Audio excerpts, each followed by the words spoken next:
Hello and happy to see you on our channel today. We're bringing you some royal commentary. Why do royal commentators say that Meghan Markle had unrealistic expectations for her royal relationship with Kate Middleton, the Duchess of Cambridge? Why didn't any of her friends want to help her?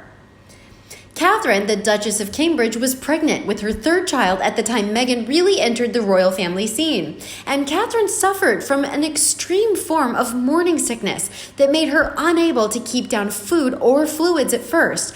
And she was running after two busy, active young children, keeping her husband happy and dealing with her own royal diary, which had events and meetings for the Duchess to attend. Simply put, Catherine was incredibly busy. Still is. Meghan entered into living with Prince Harry at Notcott, which, by the way, Catherine lived there with Prince William, and not a word was spoken about it being too small for them. But Meghan complained about it in her new book. Anyway, Meghan had too much time on her hands and was bored. Harry still went away on tours without her, and she didn't fly back to the States much, if at all, actually, so she had time for the whole lot of nothing. It is so difficult for a single person to understand exactly what a woman's life turns into once she's married with two toddlers and a third baby on the way, plus all the problems attendant with pregnancy, the fatigue, nausea, the baby moving at night when sleep is all the mom wants. I had to find new friends once the single ones didn't show any comprehension of my new life with a husband and 3 kids. I didn't have the time they did. I still don't, and I still try to make time for these friends, but it's frustrating. I don't know what their boredom must feel like, though I can imagine the loneliness, and I want to fill the void, but my life is just different. I see them when I can, and we have a blast. But as a mom of a newborn 3 times over, I couldn't think straight for a while. Pregnancy wasn't easy either. My point is, while the Duchess of Cambridge likely wanted to help Meghan out, she didn't have the time. As for when Meghan was wanting to go shopping on the same street as Catherine, well, maybe Catherine wanted some alone time. Maybe she felt sucked dry by her endless demands, and the last thing she wanted was a needy, lonely lady on her hands. It's not mean to set boundaries. It's just what makes sense sometimes. But Meghan will never know what a tough pregnancy feels like. Hers seemed to be a dream come true, and her birthing experience was out of this world because she came home 4 hours after she pushed Archie into this world. Incredible. But that's just one lovely birth and not 3 pregnancies. So Meghan isn't empathetic. She doesn't put herself in another's place at all. So no grace is given, and Meghan is cruelly calculating about Catherine. It's sad because if Meghan wanted to watch Catherine, she could have learned little things to do to make being a royal so much easier for herself. But Meghan is concerned with just herself. The world revolves around her, as it always has, the way it was when she was her dad's flower. And he loved her so much that he pampered her, and he sent her to school with rich people's children, so that Meghan began to desire having a life of untold wealth. That's what makes Meghan tick. If Meghan had been in Catherine's shoes, she wouldn't have even noticed it was Catherine's birthday and sent flowers. I think it was very sweet for the Duchess of Cambridge to do this very thing. If we look for the good in people, we will generally find it. I see the good in Catherine, and I wish I saw it in Meghan, but as much as I tried to like her, she's a narcissist. She loves herself first and most of all, and I can't embrace a narcissist because I was bullied by one for 3 tough years. I can handle it now, but I look at Meghan and I think she has so much to learn, and I wonder if she ever will. The Duchess of Cambridge is also on a trajectory to be a queen, alongside William if he becomes king. They have a lot more responsibility than the Sussexes. One is going upwards, and the other was staying still or falling behind. As a trajectory, job-wise, not relationship-wise at all. They could have all done so well together, but that isn't how Meghan works. She's a lone wolf and prefers her own counsel. Meghan will never understand the monarchy, nor does she want to, and she will never comprehend why Catherine is different. Another royal commentator had this to say: why haven't George and Amal Clooney, Serena Williams, Elton John, or Ellen DeGeneres been speaking out in support of Meghan lately? Perhaps none of her friends want to help her.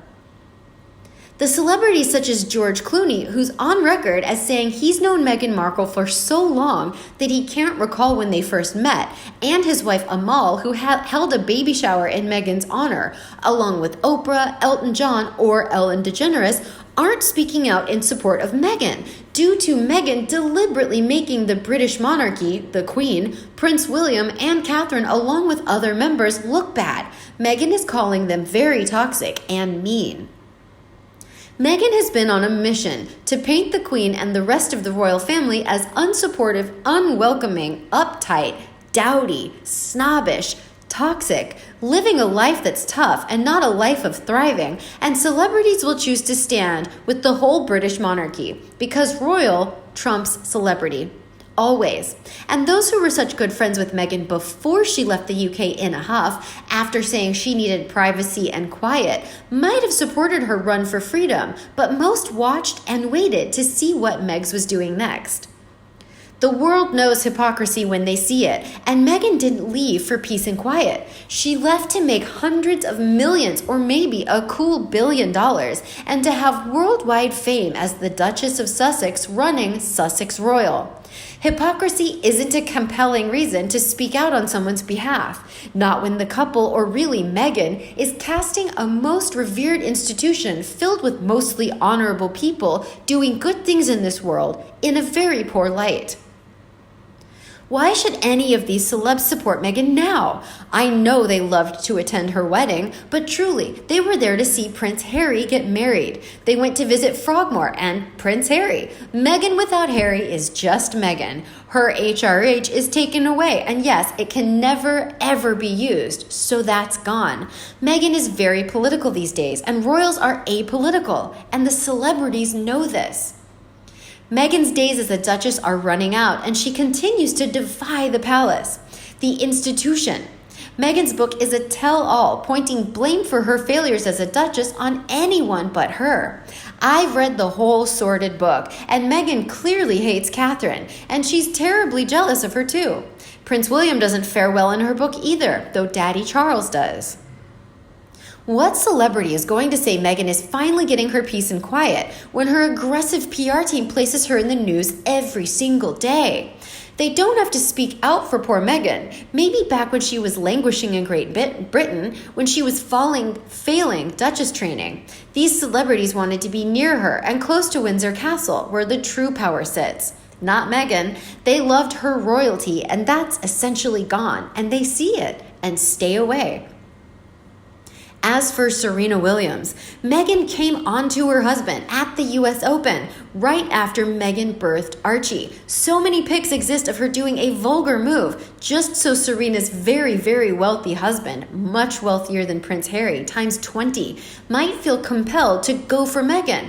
But he must have told Serena because Serena hasn't spoken about Meghan since the interview when asked about Megs, and Serena replied, "Who?" Yes, Serena Williams is keeping away from the toxic Meghan, who thinks sex is a great way to get her way with people. It might have worked before, but rich men and royal men have their radars operating full-time for women who want nothing but trouble. Plus, Serena Williams might be one of the famous 5 friends who went to People magazine to tell the world about the letter to Meghan's dad and how wonderful Meghan is. Serena doesn't need to borrow trouble in the form of Meghan Markle. See, Meghan is bad news. She failed. She's floundering, and nobody wants her now that she's so vocally maligned Queen Elizabeth and other royals. They just don't need the hassle right now, as everyone is hustling for jobs. They loved popping by Frogmore because Meghan was a royal duchess, living in a royal residence, supported by her royal by birth, HRH, Prince Harry. But she left. She took Harry back to her town and is living her best life. Why speak up for Meghan now? This was her dream all along, and they see it as clearly as we do.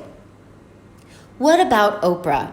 Why hasn't Meghan Markle been able to convince her good friend Oprah to interview her, allow her to guest edit O Magazine, hire her as an editor-at-large like Scobie, or just say anything positive about Meghan post-Megxit? Meghan moved into the same neighborhood as Oprah. I believe that Oprah is quite busy with her life, her boyfriend, her business ventures, and her projects with others. I imagine that Oprah would not have interviewed Meghan when she could, delegate it to someone else. As for editor-at-large, Meghan may not have too much experience in journalism like her friend does. Of course, Meghan is speaking about Black Lives Matter, but Oprah is living it daily. Meghan is the opposite of Oprah, who is successful, a role model, and quite outspoken. It is her involvement in Weight Watchers which speaks to her followers. Never give up is the message she tells them. Oprah does not need a man for her identity like Meghan does. Oprah has always identified with being Black and is proud of it, unlike Meghan.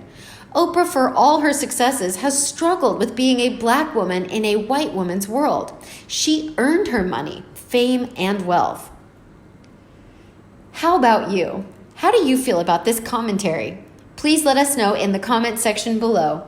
Don't forget to like and share with your own followers. And as always, subscribe to our channel for all the latest news on the royal family, Meghan Markle, and Prince Harry right here. Thanks for watching, and we'll see you in the next video.